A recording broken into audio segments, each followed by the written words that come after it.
It's time for GMA3 New Frontier. The Artemis 2 astronauts making history with their lunar flyby, going deeper into space than any crew ever before, viewing parts of the moon that have never been seen by human eyes. Now, what's next as they head for home? Urgent search, an American woman missing in the Bahamas, what her husband said as we hear from her daughter. And new details on The Devil Wears Prada 2. I'm going to make something of this job. As fans get ready for the highly anticipated sequel. I hope that's not what you're wearing to the dinner. That's all. How the movie is bringing runway to real life. I just love my job. It's time for GMA3. Oh, florals for spring? Groundbreaking. That's all. Hello, everybody. I'm Gio Benitez. Welcome And to I am GMA3. Rebecca Jarvis. We're so glad you can join us on this Tuesday. And we have a really, really good show here coming up. The TV show Malcolm in the Middle. How much did you love that? Such a great one. Huge, huge hit 25 years ago. Now it's back with a revival. And look who's here. Series stars Frankie Muniz, Jane Kaczmarek. They are here to tell us all about this. Looking forward to that conversation. And Tori Johnson is here with deals and steals with deep discounts on what you need to be prepared for the unexpected, with everything at least 50% off. Some good stuff there as always, but we're going to begin here with that history-making mission, Artemis 2, going farther than any other space mission has before on its lunar flyby, and we are getting some unbelievable images, seeing the moon and Earth like never before. When we were on the far side of the moon and out of contact with planet Earth, we all knew it, and it was a milestone. Overnight, the Artemis crew speaking about their history-making trip. We saw Earth disappear. Around 6:44 Monday night, an expected blackout period of about 40 minutes where the 4 astronauts lost communication with mission control while flying by the far side of the moon. We were going quite fast, and so with all of that speed, though, it still took us days to get here. Reaching their greatest distance from Earth at 252,756 miles. I can't believe that something this cramped of quarters can fly by and still be fun every single minute. And when they lost communication with planet Earth, We just gathered together for about 30 seconds. Each one of us had a maple cream cookie and then right back into the science. with the slingshot around the moon, the crew then seeing their own personal solar eclipse. Mission control marking the moment. Today, for all humanity, you're pushing beyond that frontier. In an emotional moment, you can see the astronauts embracing after suggesting naming one of the unnamed craters on the moon in memory of Commander Reed Weissman's wife, Carol, who died of cancer. It's a bright spot on the moon. And we would like to call it Carol. Oh my gosh, it's so emotional to hear his voice, so powerful. It's the human stories that are so incredible, and these humans are taking some unbelievable pictures. We just got one from NASA. Take a look at this. I mean, breathtaking. So this one's called EarthSat, and it is the first image from the far side of the moon. They're looking out at Earth. We remember Earthrise from so many years ago, what that did to a generation. Kids are going to be looking at this, and they're going to be inspired. It is instantly iconic. I know we were inspired watching you watch the takeoff here, because it's just, it's magical. It is magical, and it's the stories of humanity, right? Yes. What we can do when we come together. Well done. Great work, Gio. We're going to turn now to the urgent search for an American woman missing in paradise. Her husband reporting that she fell overboard in the Bahamas, and she's missing at sea. Victor Akendo has the latest. Victor? Hey, Rebecca. Bahamian authorities and their U.S. counterparts have been searching for Lynette Hooker since Sunday morning. Her daughter telling ABC News she was in shock when she heard that she can't imagine this happening to her mother, and she just wants her back. As the urgent search and rescue operation for 56-year-old Lynette Hooker, who vanished at sea in the Bahamas, stretches into its third day, her daughter speaking to GMA. I'm not feeling optimistic at the moment. The Michigan woman and her husband Brian were heading back to their yacht Saturday evening on an 8.5-foot-long dinghy on Elbow Key. Brian telling police they encountered poor weather when Lynette fell overboard, along with the boat key that prompted the boat's engine to shut off. Brian saying he lost sight of his wife after the current swept her away. He then paddled the dinghy back to Marsh Harbor, where he reported Lynette missing around 4 a.m. Easter Sunday. He called his stepdaughter to tell her what happened. I was just sitting there in shock because I couldn't imagine this actually happening to her. The couple document their sailing travels on Instagram. You can see Lynette in this video sailing along the turquoise waters on March 24th. And 5 days later, the couple posting poor weather in Marsh Harbor. Her daughter wants her mother back and answers. I just hope we find her. I don't want to go forever just not ever finding her again. I don't feel like I'd get the closure I would need. And for Americans visiting the Bahamas, the State Department cautions boating is not well regulated there, citing recent deaths and injuries, urging Americans to always follow local weather and marine alerts.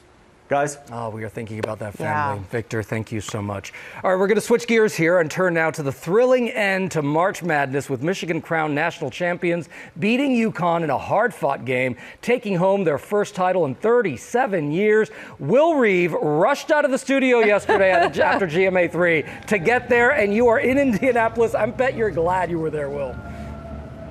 Yeah, I sure am, Gio. Hello to you. Hello to Rebecca. Here I am in Indianapolis. Right there behind me, they're taking down the big sign. The road ends here at the Final Four, and what a road it was. Michigan coming out on top for the first time in 37 years. It's Michigan's one shining moment. For the first time in 37 years, the Wolverines win the national title. For the first time since 1989, the Michigan Wolverines are basketball national champions. The 1-seed Wolverines outlasting 2-seed UConn in a gritty contest that came down to the final minutes. Sets the feet, fires, connects! A big one for McKinney! Michigan hanging on, 69-63. Tremendous move to the rim. Michigan junior Elliot Cadeau leading the way with 19 points, taking home some individual hardware to go along with the team title. I'm just super proud of myself. How far I came from a year ago, 2 years ago to here, and it just shows me that my hard work is paying off. Cadeau's heroics sending the predominantly Michigan crowd in Indianapolis into a frenzy. Cadeau, it's a three! Michigan facing a stout opponent in UConn. Coach Dan Hurley and the Huskies seeking their third national title in 4 years. In the end, Michigan winning their second title in school history, and the celebration was on. And score one for the Big Ten, the first basketball national title for any Big Ten conference school since the year 2000. Rebecca, that's got to make you happy. You're a Midwestern lady. Lots of Michigan fans here. It was overwhelmingly maize and blue, and they saw their team deliver for the first time in a long time. Everyone's all fired up around here right now. Oh yeah, we heard that. We heard those sirens. Just as you were on, Will, the siren roars. That was great. Really great to see you, right. and a wonderful game, and congratulations to Michigan for their hard-fought win. Will, we'll see you back here in New York very soon, and coming up here, Seeing Double, the new cover of Vogue with Meryl Streep and Anna Wintour, and new fabulous details on The Devil Wears Prada 2. Stay tuned. We are back now with Pop News and Sophie Flay. Hello, Sophie. Hello, guys. Good to be here with you. We begin Pop News with a brand new look. Headed down the runway, The Devil Wears Prada 2, dropping their final trailer for the highly anticipated sequel. And it includes a brand new original song from Lady Gaga and Doechii. Check it out. I'm feeling fab, I'm feeling free, I feel exceptionally. You are here to help us through our current scandal. Click, click, click, click, everywhere. But I did not hire you, and all I need to do is bide my time until you fail. Won't you take the train, dear? Man, we are excited. And while Anne Hathaway and Meryl Streep make one devilish duo, how about this one? Meryl and her muse, Anna Wintour, have a Seeing Double on the cover of Vogue magazine. Inside, it looks like they're really having a great time. Dare I say, goofing off? Anna saying Meryl told her very little about what happens in the sequel, but that she trusted her implicitly. Meryl also adding that as for Miranda's fashion, it has evolved, revealing that during the first movie, no one would give them clothes because everyone was afraid of Anna.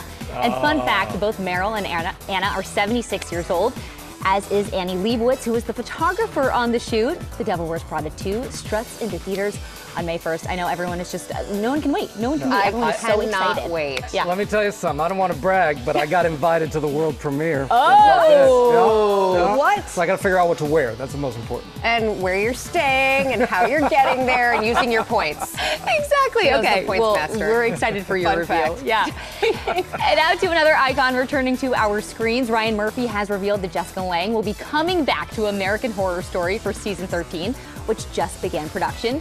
Murphy posting these 3 photos of Lange to Instagram, writing in the caption simply, Season 13, Day 1, the return of Jessica Lange. Lange has won 2 Emmys for her role in the American Horror Story universe in 2014 and 2012. The last time she appeared on screen for the series, it was only a 2-episode guest role, so there's no word on how big this role will be when she returns, but she will be joined by a star-studded cast, including Sarah Paulson, Emma Roberts, and Ariana Grande. American Horror Story Season 13 hits our screens soon, so excited about that one too. Really cool. Yeah.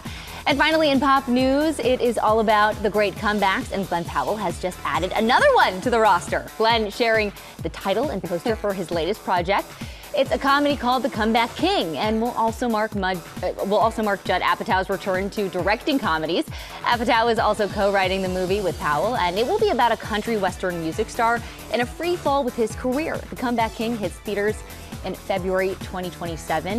You know, he is from Austin, Texas, so I feel like the country cowboy thing is really going to look good on him. It's in his blood. Yeah, exactly. Looking forward to it. Yeah. Thank you, Sophie. Thanks, guys. Coming up here, Tori Johnson's back with Deals and Steals with what you need to be prepared for any emergency. Everything is at least half off. Stay with us.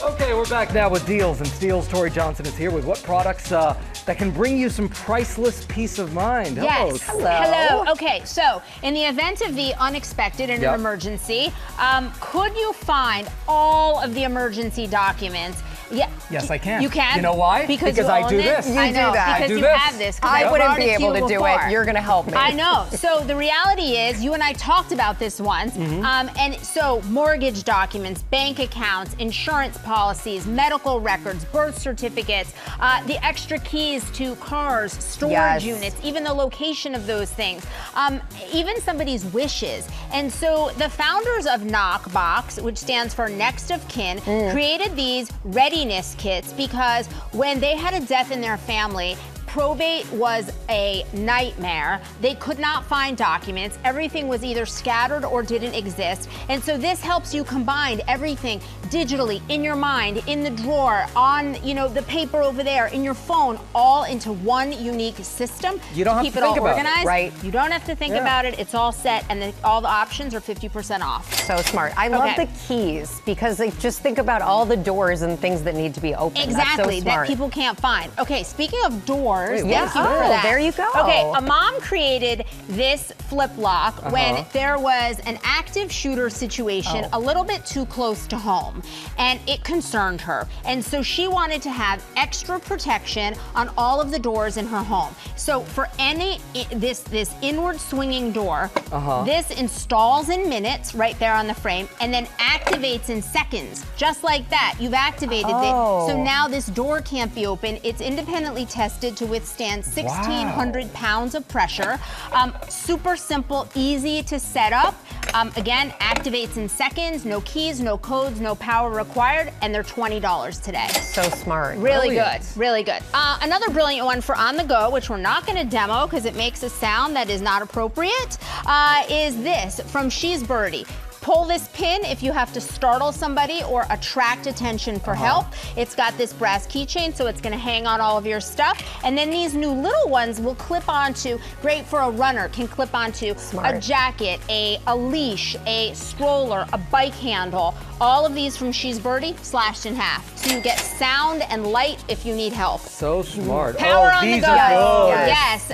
So this is a really great charger from Limitless. It's got that flashlight on top, all of the built-in cables. This is one that's like for fast, convenient charging of multiple devices at once. You don't want to be without power. This one's going to juice you up. It's $50 and free shipping from Limitless. Wow, Smart. This is incredible. Okay, how about a wallet with built-in RFID protection that prevents credit card skimming? So it's really easy to use. You're gonna just clip that right there, and then all of these credit cards pop up. And you look cool when you do that. And you look cool when you do that. We've got a variety of styles on these, Wow. and then the optional tracker that you can add works with Apple or Android so that your wallet is always findable, which is essential. I have that on my wallet, and I need it. There you go. You have everything. All 50% off. Nice, Gio. I'm just paranoid. And then finally, this is a fusion belt. It's got zippers in the front, zippers in the back. So if you're somebody who leaves your phone or purse somewhere, this allows you to carry all of your essentials, keys, cash, credit cards. These are $20. Okay, this is like the new fanny pack. Thank you, Tori. You got it. We've partnered with companies on these great products. You can get them at GMAdeals.com. Use that QR code right there on your screen. Coming up, the stars of Malcolm in the Middle are here to tell us about the show's revival 20 years later. Stick around here on GMA3.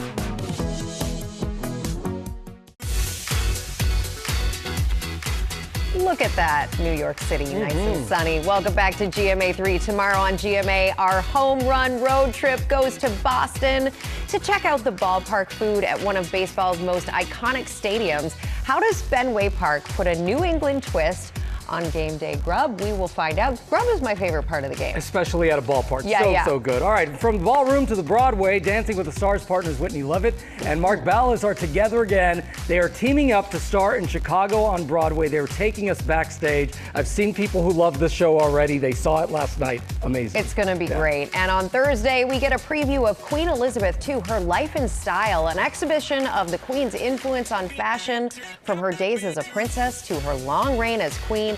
It is all happening in time with the 100th anniversary of her birth. Oh, that's amazing. Yeah. All right, now to the revival of one of the biggest shows from the early 2000s, one of our favorite shows, Yes. Malcolm in the Middle. It is back after 20 years, and original cast members Frankie Muniz and Jane Kaczmarek are here to tell us all about it. Welcome, guys. You guys, first of all, you're such a joy, and you were telling us You how, are. getting back into this was such a joy. What was that like, stepping back into this role, Jane? Well, it was such a surprise. You know, I mean, there had been rumors for so long, and we're like, no. And our dear Hal, my wonderful husband, your father on the show, was the real instigator of this. I say it's because I think he just got tired of killing people on all those other shows, Breaking Bad, right? And he just wanted to come back and be a goofy guy. But it was just, I was ironing. I was You ironing. were ironing? I love ironing. There's something. That's when you got the cold? You know, and it was like, what? It was unbelievable that it was really going to likely happen. Did you finish the shirt before you shared the news with anyone that you were ironing? You know what? It's not shirts. I like pillowcases. Real easy. And she left the iron on it, and now it's gone. So There you go. Frankie, it's like we grew up with you. I feel like I grew up with you because you started on this show as a kid. Now you're here back. It's a full circle moment. What is that like? Oh, I mean, it's so cool to get to do it again, right? When you first do it, you don't know what to expect. I was a kid. You don't know if people are going to watch a show. You don't know if they're going to love it. Now, 20 years later, the fact that I've been approached by so many people all around the world, and they tell me how much the show means to them. So, to get to go back and play the characters, get to act with everybody again, be with everybody again, it was honestly completely surreal and one of my favorite things I've ever done. And I loved it. I was what surprised Brian when we got to Vancouver, where we filmed these 4 episodes, the boys are the age that Brian and I were when we filmed it originally. We filmed the pilot in 1999, and Frankie's a father, and they're all fathers with young children, which was what Brian and I were as the parents when we started with this, and that was a wake-up call, just to see this. But we did 151 episodes, and those characters are pretty in our. You never get rid of that. They're iconic. They are iconic. So let's take a look. look because we actually have an exclusive clip here right now. Exclusive? Yeah. Welcome! Occupied. You think I wouldn't crawl under and pull you out of there?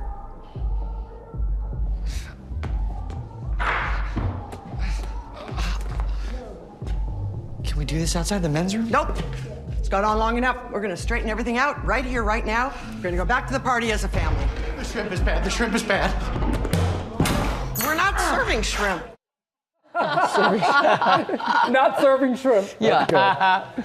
That scene, because Craig, who is in the stall during this entire scene, you cut right before he starts dealing with the indigestion from the shrimp throughout this scene, this beautiful scene. Yeah, it's a very emotional scene, you know, and that I think that's one special thing about Malcolm in the Middle. It was a comedy, but it still allowed you to have the drama and the emotion and let scenes play out. Unlike, you know, a lot of multi-camera shows where you have to have a joke every 8 minutes. So there's, you know, a lot of emotion throughout the 4 episodes for sure. But it also just pulled out any sentimentality. You know, finally Malcolm and his mom are going to talk, you know, what's happening. And to hear this background noise throughout, we had such a hard time rehearsing it because we just kept laughing. So funny. Did you guys go back before you started this again and rewatch old episodes, Frankie? I watched a little bit. I wanted to watch all of it, you know what I mean? But there's a lot of episodes, you know what I mean? But I didn't know how I'd feel going back into being Malcolm, in a sense. You know, like, I was a little nervous because when I was a kid, not saying I just showed up and said the words, but I kind of just showed up and said the words. And the it just worked. expectations were different. Yeah, but you know, you also know there's not pressure, but you want it to be good. You want everyone to be excited, and no, I had such a good time every day on set, and I was really, really proud of the work that we did. And it was the first time in my life that I truly was accepting of the title actor next to my name, because I loved it. I didn't want it to end, for sure. Well, and Brian and I were so impressed with him. There were a couple of scenes where Brian and I were looking at each other like, he's good. You know, he's not just the kid who is right for the part as a child. That's such a motherly thing for you to say. I'm very proud of this boy, although he's my fictitious son. As a fictitious mother, I'm very proud of him. Oh, well, we love having you guys. Congratulations. Thank you. Thank you. Jane, Frankie, we so appreciate it. We can't wait to see the Thanks show. so much. And all episodes of Malcolm in the Middle, Life's Still Unfair, premiere this Friday on Hulu and Hulu on Disney+. All right, coming up here, we sit down with the cast of The Testaments, the sequel to The Handmaid's Tale. Is that who all these people are? We are back now with the cast of The Testaments, Margaret Atwood's sequel to The Handmaid's Tale. Chase Infinity, Lucy Halliday, Rowan Blanchard, and Matea Conforti. Welcome to all of you. Yes, welcome. And congratulations on you've all had amazing careers, and now here you are with The Testaments. And it's such a remarkable thing to be a follow-up to The Handmaid's Tale. Had you read, Chase, The Handmaid's Tale before all of this? Were you a fan of Margaret Atwood? Oh, I did. And I actually, funny enough, remember the day that The Handmaid's Tale, the show, came out, because I was in high school, and I think I was 17 at the time, and it literally took over my entire school, and everybody was coming in talking about, did you see the new episodes? So I remember the complete takeover, and of course, like, you read The Handmaid's Tale in school, so I was very familiar with the material. Oh, that's so exciting. It's an incredible story, so I can't wait to see this. Lucy Elizabeth Moss was actually an executive producer. Yeah, she is. Did you end up getting some advice from the first one? Yeah, having Elizabeth as an exec was such a blessing, because she's an encyclopedia of knowledge when it comes to this world and it comes to these characters. And so to have her as a resource that we could go to whenever we needed was such a privilege. And I think she just reassured us as well, because, you know, we're stepping into a world that's already done so well and so beloved, and so to have her give us the thumbs up was such a relief, and I loved it. Those are big shoes to fill. Yeah, they are. And I bet you did an amazing job. Let's take a look at our exclusive clip. Where do you hail from? Toronto, Canada, Miss Shunamite. That's a beautiful name. It is. I imagine Canada's very different from Gilead. Toronto has been forsaken by God and defiled by Satan. Oh. You weren't expecting that. Good to know. Good to know, Rowan. What was that like? That scene? What was it like to be a part of this project for you? Oh, I mean, I just feel so blessed to love these girls so much and be on this journey with them, and we really worked really hard, so I think we're very excited to see how people receive our characters. Yeah, 100%. Yeah. Matea, what do you hope viewers take away from this show? I hope that they fall in love with each of our characters and with each of the friendships that these girls cultivate at the end of the day. They find so much strength within each other, which allows them to find strength within themselves. And I think it's a really empowering story about being a sisterhood and being women at the end of the day. So I hope they find those strong messages within our show. Can you even believe that you guys are in this spot? I mean, is it a little bit of a pinch me moment? It is. Certainly, yeah. It's crazy it's coming out. I know. Tomorrow. I can't believe It's crazy. And you feel, I mean, you talked about the sisterhood. I can feel the sisterhood right here, Chase. Like, this is real. There's friendships behind the scenes here, too. Yeah, like for sure. I think that it was an instant connection to which I think we all feel very fortunate to have had. Yeah. Because trust, we would be shooting all day. Oh, that's us! We would be shooting all day, and then exactly that was literally like at the table read. But we made sure to hang out with each other just because we really did truly love and care for each other deeply. So I'm grateful to have these girls along the ride. What was the biggest surprise? Did Elizabeth Moss say anything particularly surprising to you about any of this? I think what was actually surprising was how light the set environment actually was, and I remember it was the same on The Handmaid's Tale, and that's what Elizabeth had said, and we experienced that for ourselves, that actually the levity and joy that the cast and crew brought really because it's a heavy show. Offered a balance, and I think what allows for those intense scenes to take place is knowing that you've got the support of those around you, and you've got the comfortable environment to turn up to work every day, and you don't need to take it home at the end of it. And I think that was the same on Handmaid's, and it's definitely the same on Testaments. What do you all channel to get these intense roles and get these characters? Channel in general, or just what do you channel as you're preparing for these roles? Do you have people in your mind? Are there people that live in your life that you're sort of drawing from? Oh, I definitely think so. I think that we're only here because of the incredible woman who came before us. Whether that be personal in our personal lives, or whether it be people in the industry. So I think we could pull from bits and pieces and kind of mix and match it a little bit, but also from these girls in general. There's so many things that they show me that I'm very inspired by, that I pull from and I bring into Aggie. We feel the same way about you. Rowan, this, for all of you, this has been a journey to get to this moment. What's one piece of advice to people, quickly, who are looking at you saying, I want to do what she does? Oh my God. Be kind to everyone. I love that advice. I love that advice. Fantastic. Congratulations to all of you. We cannot wait to see the show. The first 3 episodes of The Testaments premiere tomorrow night on Hulu and Hulu on Disney Plus, with new episodes streaming every Wednesday. Coming up here, Apple CEO Tim Cook on the company at 50. What he told Michael Strahan about privacy and artificial intelligence. Stay with us. Music. Thanks, ladies. Thank you so much.